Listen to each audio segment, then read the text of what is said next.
Just with the Nevada Department of Wildlife, I specialize in human-bear conflict management and mitigation, although there's no such title within NDOW, so you'll see on my card it just says urban wildlife biologist.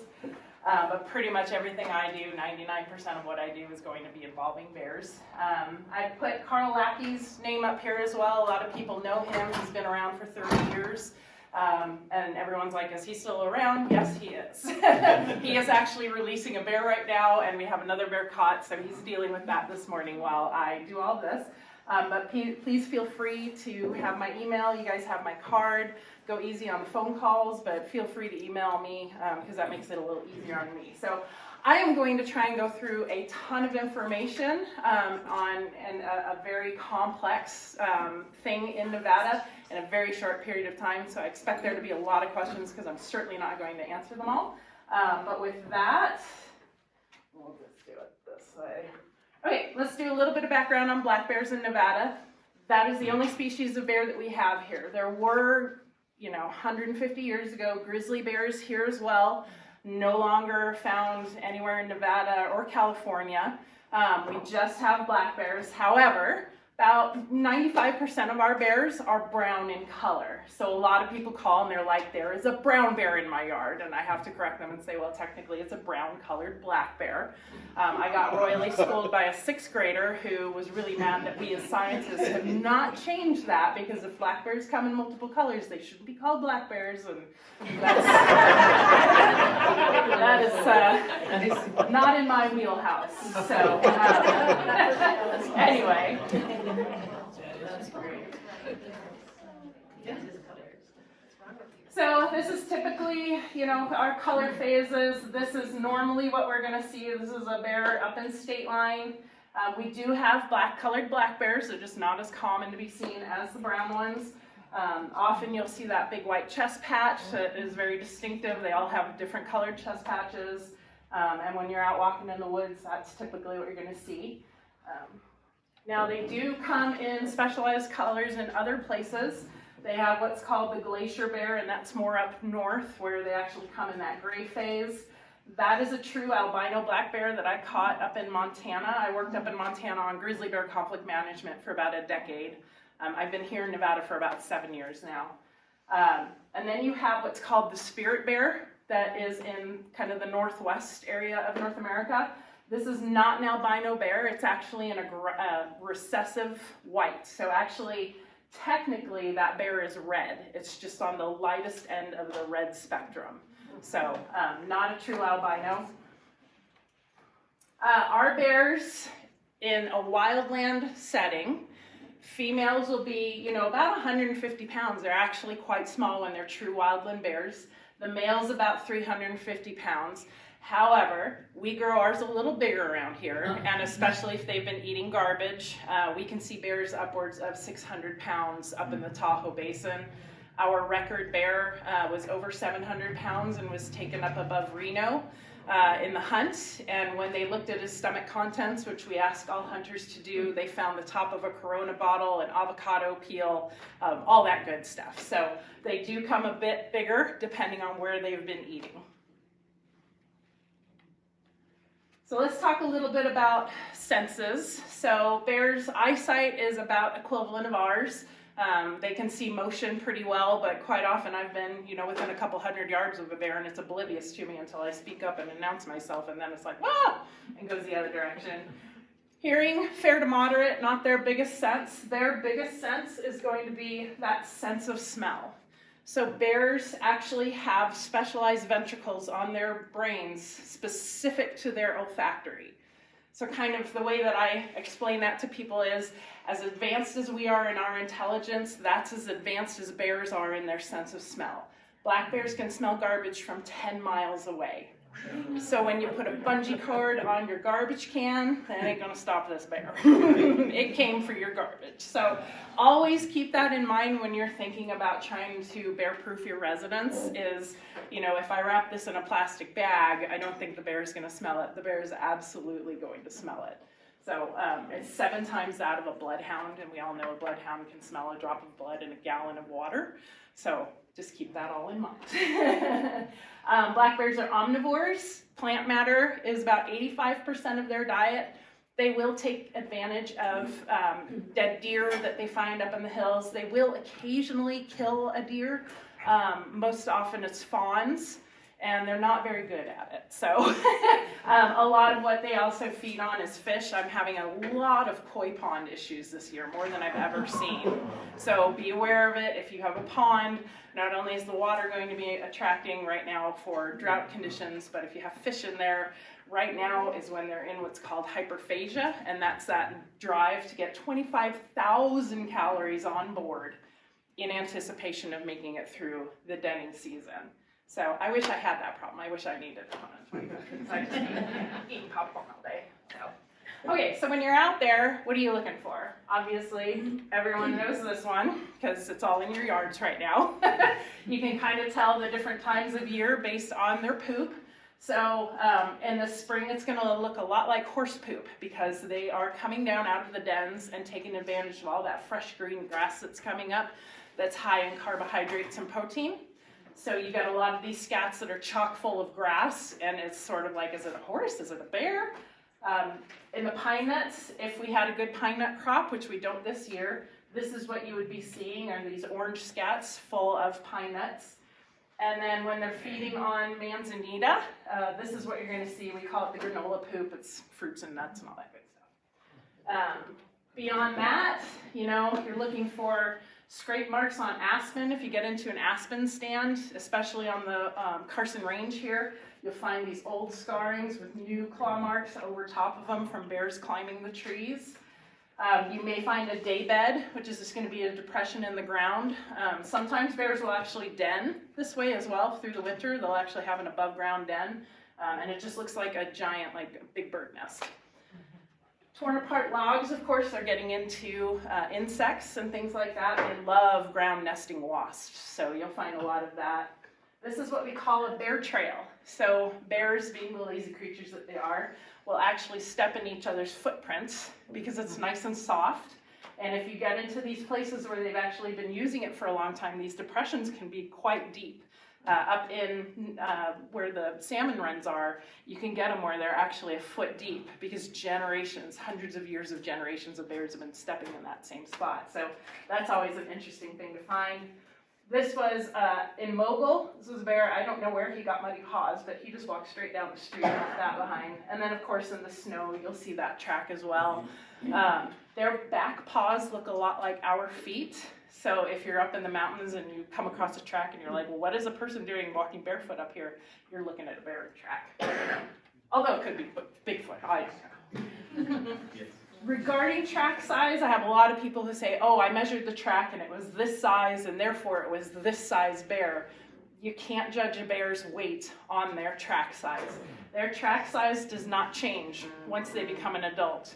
However, their weight can vary hugely, especially between spring and fall, because of course in spring they're going to weigh less than they do in the fall when they put on up to 100 more pounds. Their track size does not change, so just always be aware of that. Males can get pretty big tracks. Females, you know, say around 6 to 7.5 as an adult female.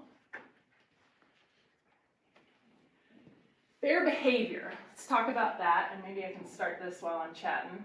So bear behavior is very dependent on their exposure to people. So this was actually Collin Ranch a couple years ago. This was actually the day the big fire started in Collin Ranch a couple years ago. So this guy, this is, about 5 in the afternoon, I think. He pulls in, getting stuff done in his garage, and in a minute, if you watch in the lower right-hand corner, a bear's gonna come walking into the scene.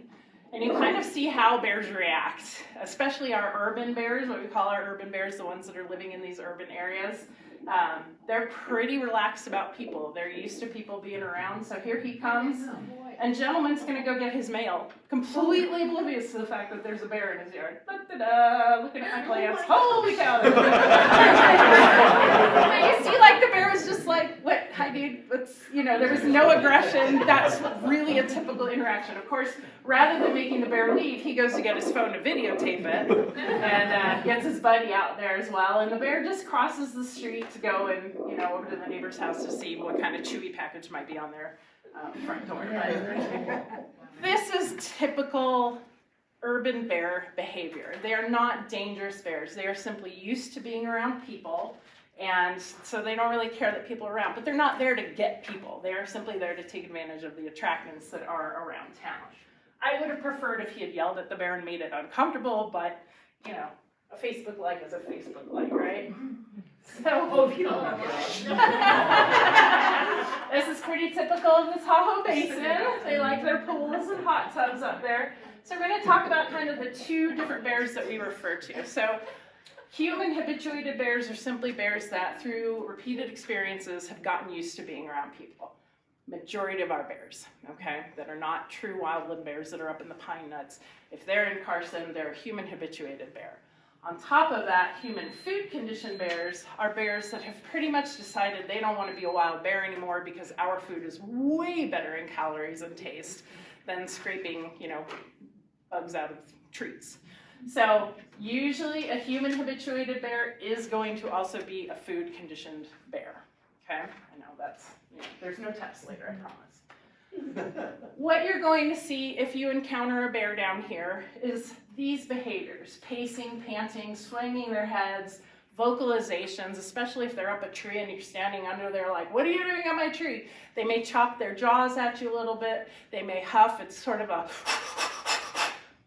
This is all simply stress behavior. This is not an aggressive bear. This is simply a bear that is trying to tell you, I am uncomfortable with your proximity to me, and I would like you to back off, especially if they're up in a tree. If they're up a tree, that's their safe place, and they're going to stay up there.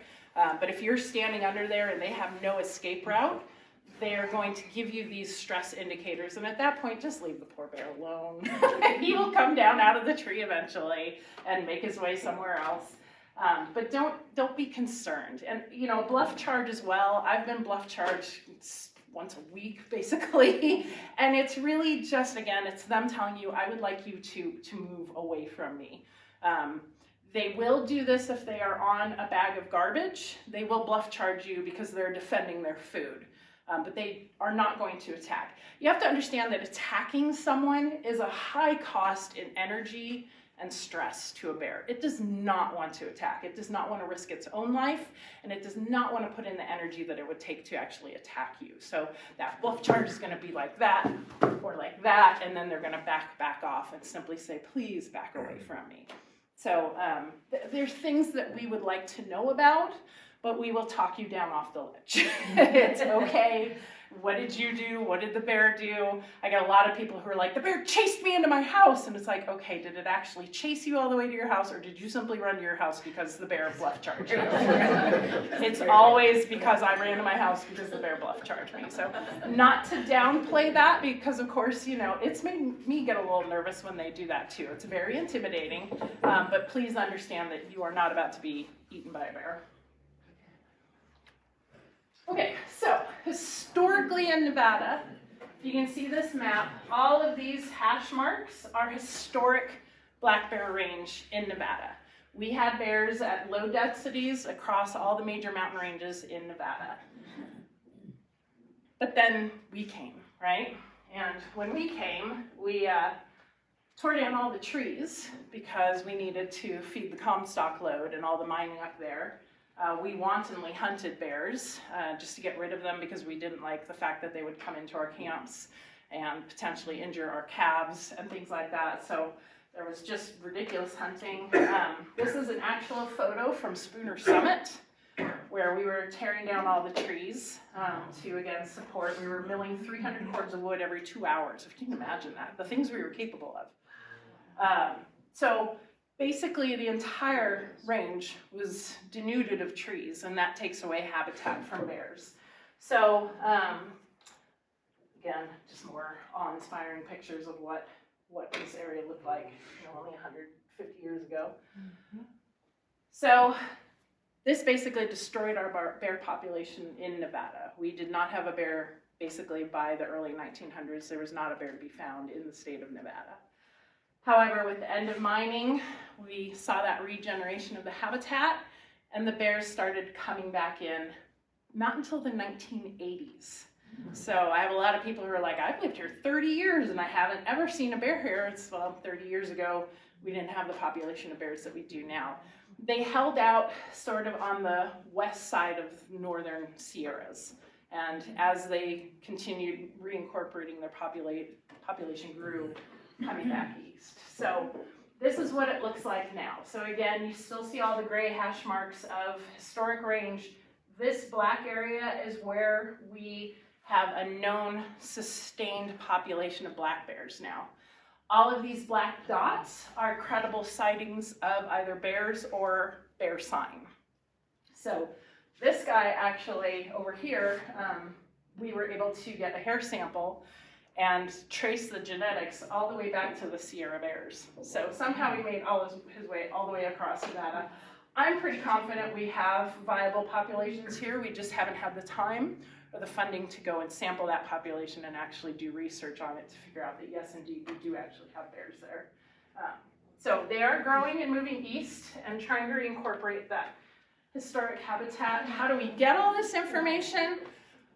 Every bear that we get our hands on, we tag and we pull biological information off of. So we take blood samples and we pull hair off of them, which provides us with a lot of great information. We actually have one of the longest programs in North America of what this is. It's called Mark Recapture. So we've been doing it since 1997. And as of last night, although we caught another bear today, we have a sample size of 1,150 bears to date. Now, this includes bears that are hit by cars that are dead the first time we meet them. We still will pull DNA off of them and add them to the database. For bears that we have actually marked as part of the study, as of last night, it's 658. By the end of today, it'll probably be 658. And we've deployed well over 125 collars on these bears to learn how they use the environment. So what does all this get us? Well, let me talk about tags first, because I know someone had a question about tags in here especially. The first time we meet a bear, it gets 3 tags in its ear. So this rumor that a bear has 3 tags, that means it's been caught 3 times, and the next time it gets caught, it gets killed. That's complete misinformation. So this is the identification tag of the bear. So this one will be known as green number 68, green tag number 68. The color means nothing. It's simply the color of tags that we have right now. I was talking to Carl yesterday, and we're like, what should our next one be? Let's just do red. We haven't done red in a while. So it doesn't, color means nothing. It's simply what this bear is known to me. It may be Oreo to you guys. For me, it's green 68. This is the wildlife health tag. It's a specific number that follows all the biological samples for this bear. And then over here in the opposite ear, the yellow tag is what's called a called before consuming tag. Since we have a bear hunt, we legally have to put this in the bear's ear if we have sedated the bear. Because if the hunter takes this bear in 2 weeks and it has drugs on board, that meat is not okay for the hunter to eat. And so this tag allows us to tell him, oh, don't consume that meat. I may catch this bear 7 more times. As long as he remains at a low level of conflict, which is knocking over garbage and getting into bird feeders, this bear will remain on the landscape and simply get some spanking on the way out the door. So the 3 tag, next time gets killed, absolutely untrue. We can deal with a bear for 15 years and that bear will not be euthanized, okay? So this data, this is collar data, so it kind of shows us how our bears use the environment. Here's Lake Tahoe, here's us. So this bear was caught in Little Valley, and it was what we call a dispersal age bear. So bears underneath the age of 5 are kind of juvenile teenager bears, and they will go out and try and find a new home. So that's what this kid did. So in 2 weeks, went from Little Valley all the way down to Roseville, and at that point the collar died. The battery went poo-poo. So we don't know where it went from there. But it kind of shows how the bears can use the landscape, that we do have bears that will absolutely leave the area and go find new homes in other areas. Our tagged bears have shown up in many places. We had one taken in the Oregon hunt. They go to Northern California, of course the one that went to Sacramento Valley, Southern California, so they don't all stay here. They do disperse to other locations. Helps with genetics.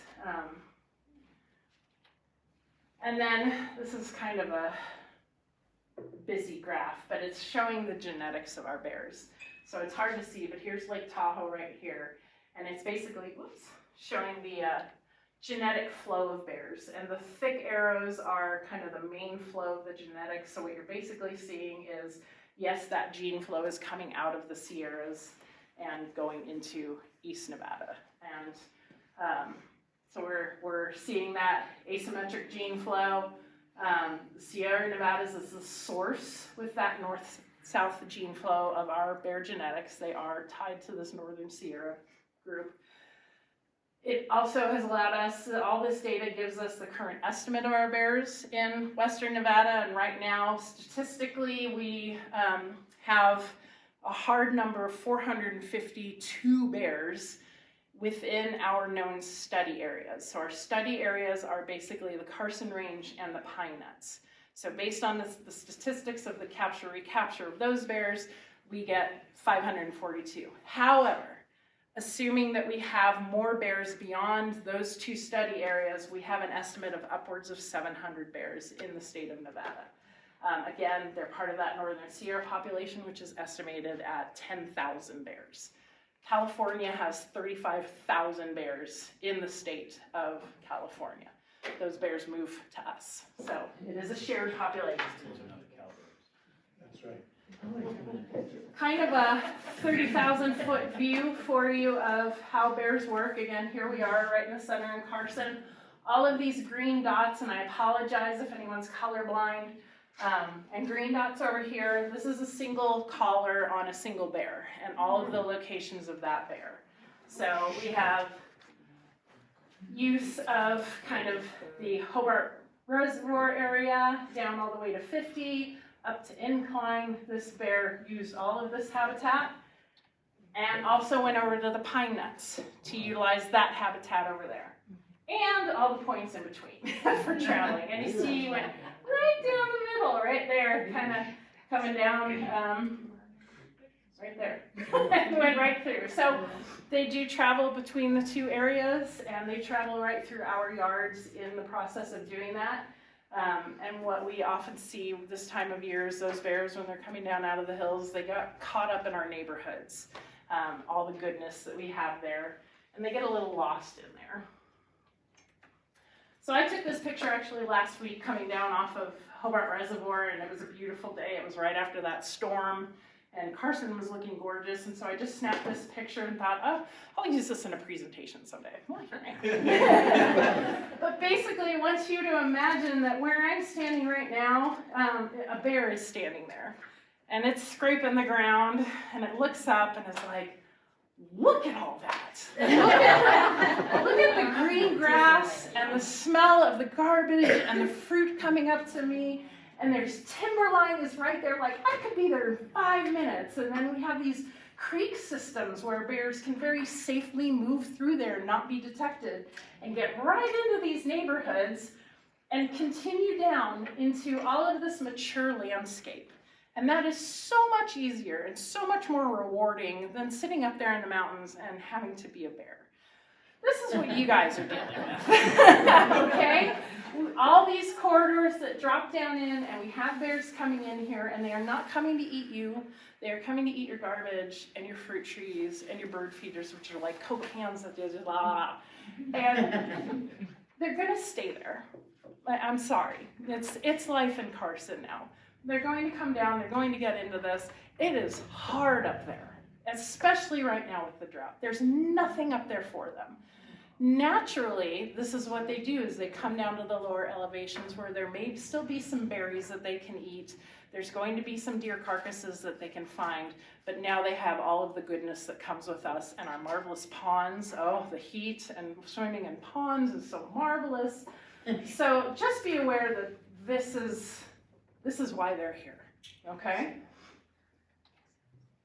So again, marvelous garbage. Now one thing I want you to pay attention to is this one's not open. This is a bear-resistant garbage container. Fruit trees, bird feeders. I have no idea if someone put that ladder up for the bear or not, but it took full advantage of that. He did that himself. Right? So I wouldn't put it past him. And this is what it looks like now for me and what I am facing as far as conflict calls. So you see this is 5-year averages. Starting in the mid-'80s, it was like about 20 calls about bears. And then you start hitting this mid-2000 area where all of a sudden it became really cool to move out west, right? And we had this whole housing boom. And so we did a pretty good jump in calls, and it has simply gone up from there, so that we average, between 2018 and 2020, 471 conflict calls every year. Now, the astute observer will notice that there is no 2017 right here. That was a drought year, and we fielded 1,500 bear calls. I was not here for that. I look at that number and I'm like, I don't ever want to experience that.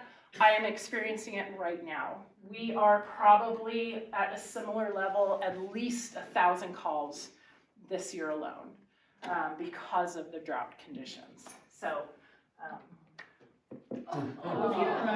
with bears getting used to being down in these areas, they are very smart critters, and so around Christmas time when our cookies are arriving from our relatives, bears do note. They are comfortable coming right up to porches. Lights do not deter them at all. They're going to admire your Christmas decorations, and then they're going to take off with your marvelous cookies. So if you think it's a porch pirate, it may be a different kind of pirate you're facing, okay? I swear Ring doorbells have been like such a fun thing. People had no idea until these Ring doorbells come up, and I just get a kick out of all these videos. So unfortunately, along with that, we also have road crossings that happen, and we lose an awful lot of bears to being hit by cars. They increase, obviously, when these food resources are lessened. They're moving around a lot more for food, so we do have a lot of hit by cars that occur. And again, they get used to coming near homes, and it's a very small step from your fruit tree and your bird feeder hanging on your house is really yummy to you're having pork roast tonight. And the next step is home entry, which is very rare down here. It's something we experience more up in the basement. It does happen every so often down here, and they are not gentle when they go into a home. This is actually a fire door with a cat door in it, and the bear just reached in through the cat door and tore the door apart until it could get in. This actually was up in the Tahoe Basin. This was a vacation home, and they guesstimate that the bears have been living in there for about 3 weeks before they realized when they arrived, like, oh, we have a mess on our hands. I think that was upwards of $100,000 in damage to their house with the carpet and the bedding and all that kind of stuff. So, We're looking for the bed that was just right. right? Yes, ma'am. Endo has zero tolerance for bears entering homes. So my job is to try and keep it from getting to this point. This is a situation I hate because at this point I know I'm going to be euthanizing a bear. I do not want to do that. I cry every time, breaks my heart. I don't want it to happen. So that's why opportunities like this to talk to people about how to deal with bears helps out a lot. This was up Kings Canyon 2 years ago. So these people came home at 1 o'clock in the afternoon, and Mama and her cub were inside the house, and they were like, oh, the people are home, we're just going to go to the other room. Didn't really care. Houses reek of humans. Bears should not be that used to humans that they think, oh, I can go inside the home. They should respect the smell of people and avoid it. So they left a really nice pudding pie here. They tried to get out that window. Here they are trying to get out of the window. Now, when we're faced with a situation like this, I usually can talk my supervisors down from removing the cub as well. So in this situation, I was able to rescue the cub. He went to a rehab facility in Idaho, and we released him this spring out in the pine nuts. And so they get another chance at life. So, worst part of my job though, okay? Okay, so we have smart bears, right? Bears learn from one experience. They experiment with things until they benefit from it, and then they remember. So bears actually have learned lever door handles. They push those in and can let themselves into homes, and they will target those lever door handles from there on. So how in the world do you outsmart smart bears? It's very difficult, but we do have some tricks up our sleeves. So again, we talked about the bear-resistant container here, not being spilled. We have worked with waste management in Washoe County, here in Carson, and Douglas Disposal down in Douglas County to provide bear-resistant containers to residents upon request. So they have, this is called the Kodiak can. It's the holy grail of bear-resistant garbage containers. It is fully automated. So it remains locked unless you open it to put your garbage in there or the arms go to dump it. It's got a magical doohickey in here that I don't know how it works, but it knows when it's being dumped to unlatch, and then when it gets set back down, the door should slam shut again. So I was able to get an example of this, and we used it to take it to all the sanitation companies, and they said, we love it. We will embrace it, and they keep running out of supply, but they are continuing to get supply in. So we do have an ordinance in Carson City that you cannot have wildlife accessing your garbage. So if someone calls me and says, I have a bear knocking over my garbage can, I say, you need to clean up your garbage. You either need to get a bear-resistant garbage can or put your garbage in the garage so that the bear can't get to it and it will move on.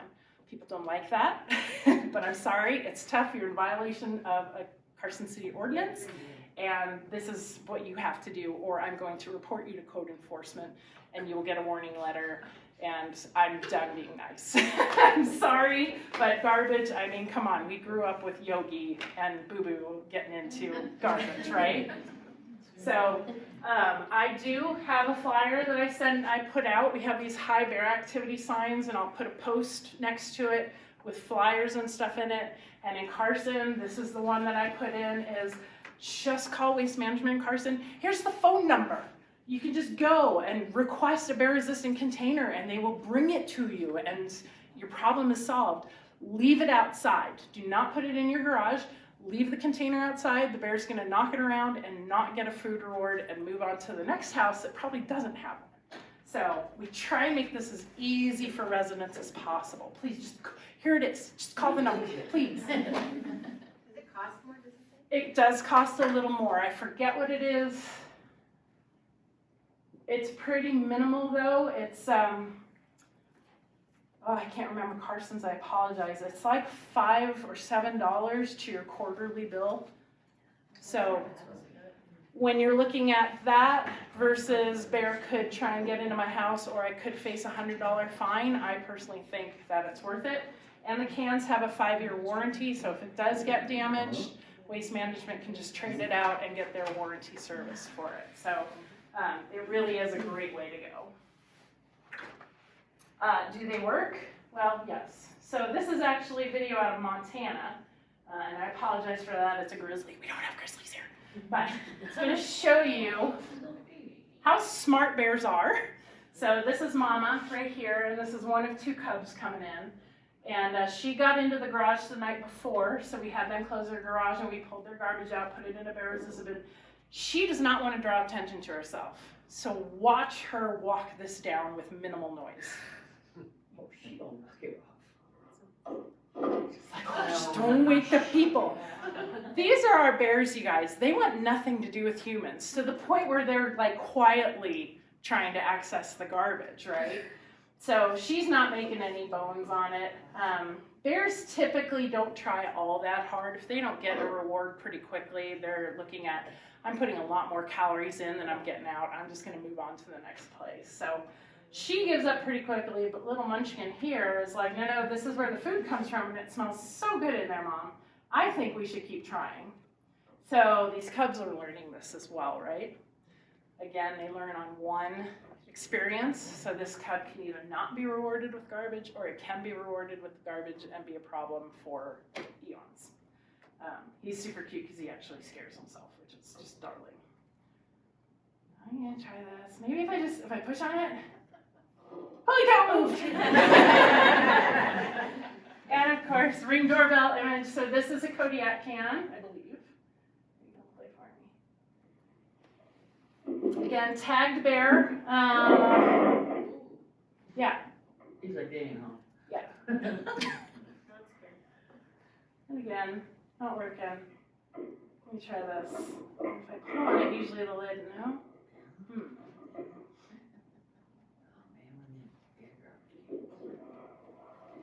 Recycle, not as much of an attractant because we're all pretty good about cleaning our recycle out. There may be a little bit of smell, but there's not enough of a caloric reward there to even bother with it. So he kind of goes and sniffs it and is like, meh. I said, all right. And nothing. It doesn't even smell. It's not that strong. I'm just going to mosey on out of here. So there you go. Problem solved. These people don't have to clean up their garbage in the morning. Bear gets no reward at their house. Moves on. That's simple. Another thing is electric is the best deterrent in the world for bears. So I spread a lot of information. I talked to beehive organizations and chicken owner organizations about electric fencing and getting electric up around your chickens and your beehives. It works like a charm. I don't ever hear from people once they have put up electric. I am so invested in spreading the electric fencing around to help people save their investments. I will come to your house. I will help you do an assessment of your property to see what kind of electric would work best. I will guide you on what you need to purchase. And once you have purchased it, I will come out and help you put the electric up. I so desperately want to see people embrace electric to save the investment that they've put into their chickens and into their beehives. Don't ever hesitate to call me. I have a ton of electric fencing resources on our webpage because I really, really want to help people. You know, I can come and remove the bears, but the fact of the matter is there are going to be bears coming in behind those bears. So let's address the attractant so that future bears simply don't have any reason to stop at your property, okay? That I am really about the proactive deal with the attractant issue. So please take advantage of that. Another thing that's in existence are these electric mats, which Tahoe Bear Busters creates. If any of you entrepreneurs are looking for something, there's business here. We need these. There's a lot of demand for it and not enough from Tahoe Bear Busters. So it's simply a rubber mat with metal. The inside is hot, the outside is ground, so the bear steps on both and gets a shock. And you just hook up a cattle-rated energizer, and voila, bear is not going to enter your home, okay? We have a few of these that we'll put out to secure homes that maybe a bear came up and knocked on the window, and I say, well, let me bring out an electric mat, and we'll try and deter them from trying to come into your home. But for a lot of people up in the Tahoe Basin that have windows that they leave open during the summer, and bears come in, this is a very important thing. Does the electric mat work? Well, the bear that slowly knocked over the garbage can, after she didn't get that garbage, she went across the street where Joe Schmo here had his outdoor freezer full of game meat. So she went and knocked that over and got a huge meal from that. So we went and we put up this just hodgepodge of a mat. We pulled a rubber mat out of the back of a truck, put a hog panel down, hooked up an energizer to it, and now you can tell everyone what a grizzly bear sounds like when it screams. So here comes Mama. She's like, what is this? This wasn't here last night. Oh well, I'll just step on it.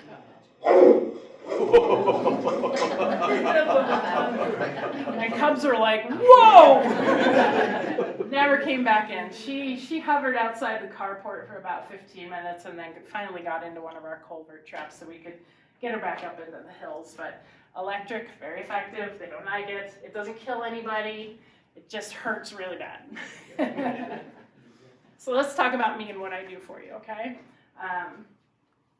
If it's a known attractant like garbage, bird feeders, fruit trees, I'm going to lecture you about how to clean those attractants up, okay?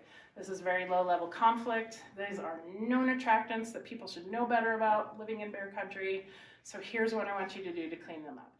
Take your bird feeders down. If you have to feed the birds, I will make a deal with you. You can put them out in the morning, but you have to take them in before dusk, or I will let you throw a handful or two of birdseed out and spread them all throughout your yard. That way it's not a big cluster of birdseed that the bear can eat. They're not going to go and pick up individual seeds, but your birds can still come in, okay? But no, I'm not bringing a trap out for a bear that is getting into a known attractant. Bear knocking over your garbage can, get a bear-resistant container, or put your garbage inside a secure garage or shed, at least for a couple weeks, to help the bear move through the area. No, I'm not going to come and set a trap for a bear that's knocking over garbage. If you have fruit trees, pick your fruit trees up or call a gleaning company. There's one here in town, Healthy Trees maybe. He has a program where he will actually get like Boy Scouts to come and pick fruit off of your trees and get it to a shelter or a food bank. Or you're simply going to have to enjoy bears in your yard leaving applesauce poops, because I'm not going to come and take that bear away. I'm going to put it up in the hills and it's going to say, no, there were fruit trees back there, and come right back.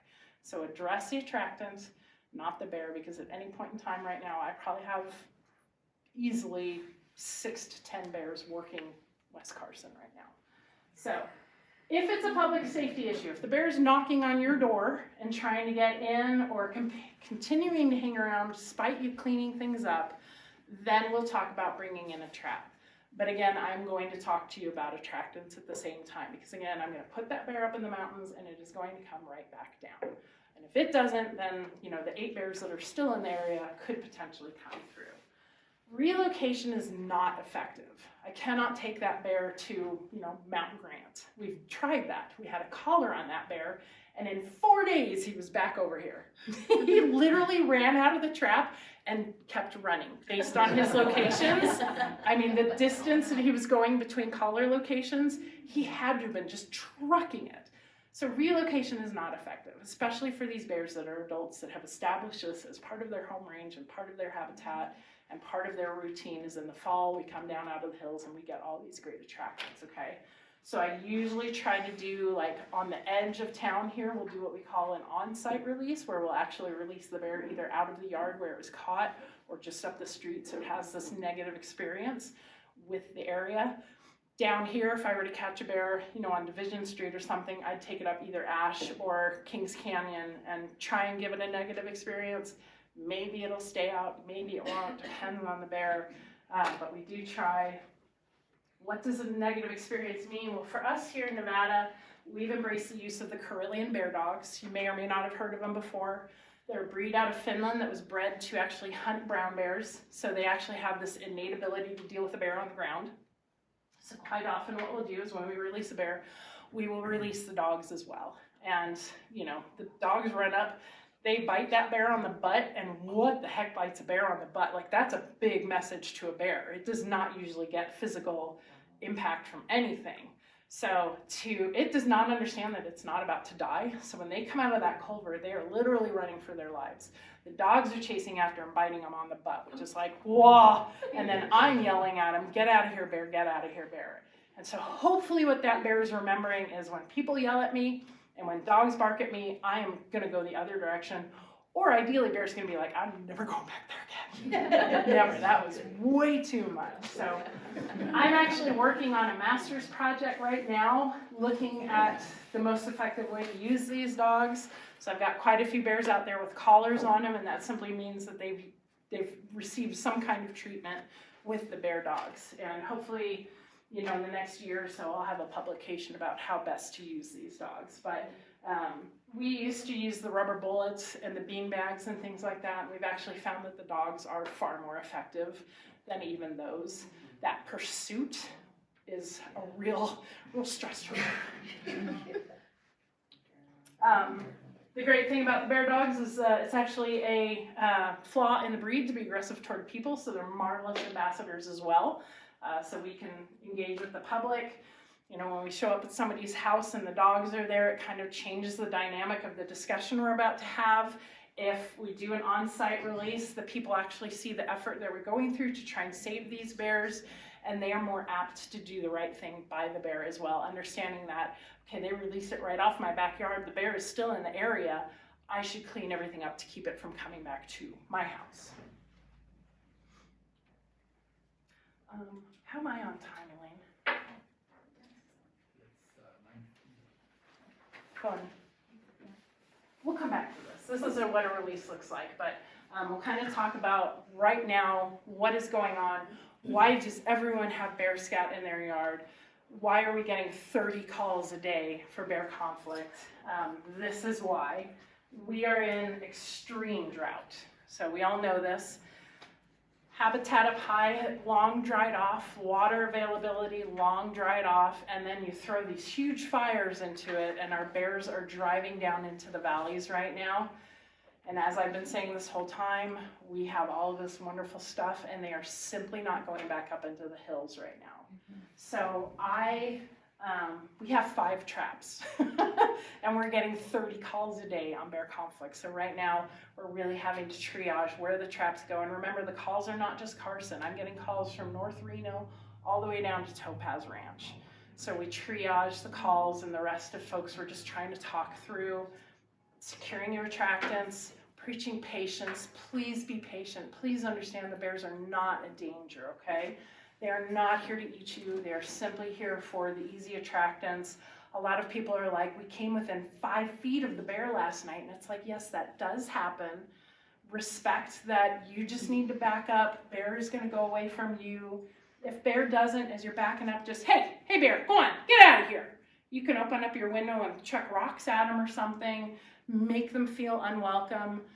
Usually the bears are going to be out at night, which is a clear sign that they are simply trying to avoid people. And you made the point about Halloween. Every year I get the concerned parent on Halloween. I have never had a bear encounter with children out. We're out in mass, and the bears are like, holy crap, I'm not scared. There are tons of people out here. I'm just going to stay up my tree until 10 o'clock when all the people are done trick-or-treating, and then I'll come out. It is not a huge concern to us, okay? We're not worried about it. Understand that these kind of encounters, and not to minimize anyone's concerns, but these encounters happen every single day up in the Tahoe Basin. We're just not as used to it down here. So please understand that, you know, the majority of attacks on people by bears are going to be these large adult males, and we simply don't see them down here because they try and avoid people. They are up in the mountains or getting into garbage up an incline. That's a whole other thing. But please don't feel like your life is threatened just because you're seeing a bear or seeing the results of bear sign in your backyard. They're simply down here for easy food, and you are not easy food. So the only time you really have to be concerned about a bear and potentially being bear food is if you are walking down a trail or walking down the street and the bear is following you and its head is low and it's just focused on you. And at that point, you stop and you get big, because if you are going to get attacked by a black bear, it is because it sees you as food. And this happens 2 or 3 times a year in North America as a whole. So this includes Alaska and Canada. 3 fatalities a year on humans. And we have 600,000 black bears in continental North America. So just think about that. The chances of being killed by a bear are like, you're going to die from a bee sting or your TV falling on you before you're going to get killed by a bear. But you get big, because if a bear is going to attack you, a black bear, it's because it sees you as food. So you get big and you fight them off, okay? None of this laying down and playing dead. That's grizzly bears, whole other thing. Black bears, you get big. But we have never had that happen in Nevada. So please don't be scared of the bears. Just be smart about them, okay? They are big, toothy creatures, but if they have an avenue of escape or a tree to go up, they're going to choose that over having any interaction with you guys, okay? So, levels of conflict, that should be 2007, sorry, no. Drought and fire made it very difficult on bears. We did see a shift in bears due to the fires. We think movement of bears due to the fires dumped a lot of bears out into our area. We actually, during the Calder fire, had a massive increase in bear strikes on 395 from Gardnerville down to Topaz Ranch, simply because of that fire. We're also in hyperphagia, so we've just got a trifecta of crap going on right now that is just leading to epic bear calls. Hang in there. 3 weeks, people. 3 weeks, and we will see bears start going up into the hills, because usually By the first snowstorm of November, I will have my females that are expecting going into dens, followed shortly thereafter by females that have their yearlings with them right now, and then our males will den up. Usually by Christmas they're denned up, but they're going to be up in the high elevations starting to think about denning. So hang in there.